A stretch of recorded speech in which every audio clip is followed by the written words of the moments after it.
Good evening mga kaloylista. Ito po yung likod, si Boy Misterio. Ngayon po pag-usapan natin yung itong si Harry Roque.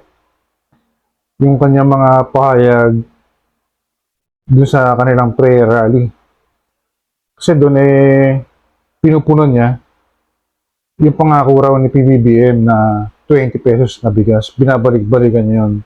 Pangako, Roque, hindi nangako ang ating mahal na Pangulo. Yun ay pinangarap niya. Tandaan mo iba ang pangako sa pangarap. Eto ka na naman ang kulit mo na naman. Pinipilit mong pangako, ilang beses na yan. Di ba? Ganyan ka ba talaga kakulit? Ganyan ba talaga katigas ang ulo mo sa pag-intindi? Alam mo naman yung totoo Pero ikaw, pinipilit mong yung pangako na yan na hindi naman talaga ipinangako.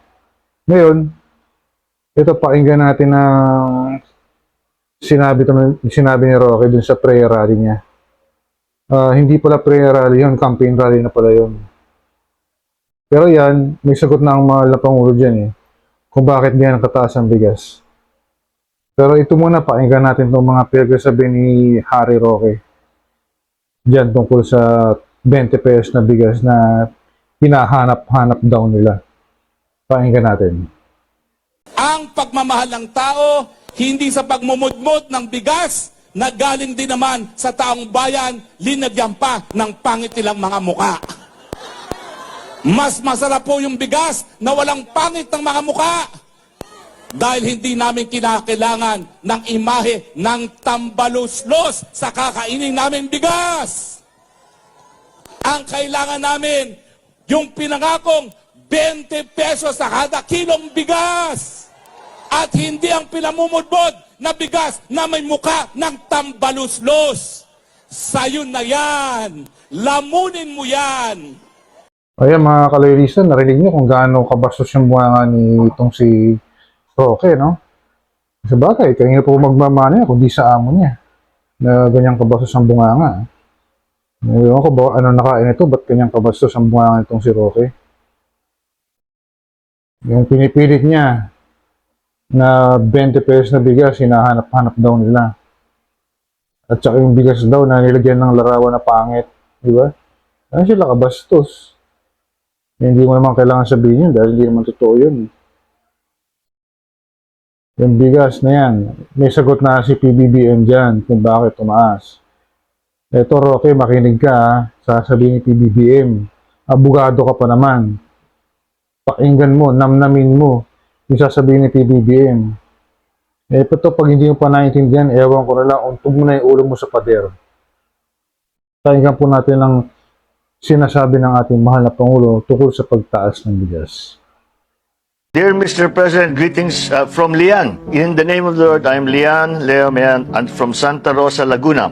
I'm writing on behalf of my son because he told me, Mommy, is it true that the meaning of BBM is bigas biglang mahal? So I told him, it's the best time to write the President and ask him about it. I'm glad that you did. Dahil talaga naman, hindi natin maiwasan na makita talagang nagiging problema ang pagtaas ng presyo ng bigas dito sa Pilipinas. Pero kung titignan po natin, kahit na yung mga nag-e-export na mga bansa ay tumataas din ang presyo nila, halos katumbas lang ng mapagtaas nandito sa Pilipinas. Sa Vietnam, where they export millions and millions of tons every year. Sa Thailand, ganun din, nag-e-export sila ng millions and millions of tons. Pinag-aral ko at tinignan ko, yung presyo ba nila doon sa kanilang bansa ay mababa? Hindi rin Dahil ang naging problema ay hindi dito sa Pilipinas. Ang nangyayari dito, nagkakaroon tayo ng pataasan ng presyo ng langis. Pag tumaas ang langis, tumataas ang urea. Lahat na sa patubig, lahat yan ay kailangan ayusin. Kaya lahat po ito na mga external shocks ay tinatamaan talaga tayo. Ginagawa natin lahat upang naman ang produksyon natin ay maging sapat na hindi na tayo nag-i-import, mababawasan ang mga inputs kung tawagin para sa ating mga farmer at sana naman may stabilize man lang natin yung presyo ng bigas. Ayan Roque napakinggan mo yung sinabi ng ating mahal na Pangulo kung bakit patuloy ang pagtaas ng bigas.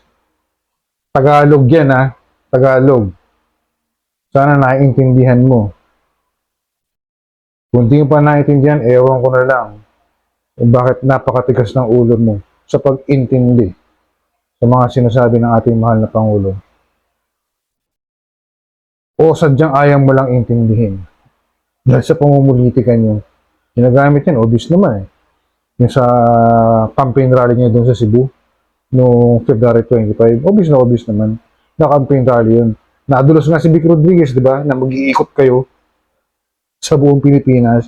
Yan ang umpisa sa campaign nyo para sa midterm election sa 2025. Next year, yan. Kaya yan, talagang puspusan kayo. Sabagay, may taga-pundo naman kayo from China. Kaya pilit niyong ginigiba ang ating mahal na Pangulo dahil sa bigas niya na issue. Eh, well, sinagot niya na. Diba? Malinaw. Eh, kung malabo po sa yan, eh, wala na. Wala ka na sa katinuan talaga mag-isip. So, mga kaloyalista, hanggang dito na lang po muna. Ito po yung lingkod, si Boy Misterio. Mga kaloyalista, please like and share my video and please subscribe to my channel.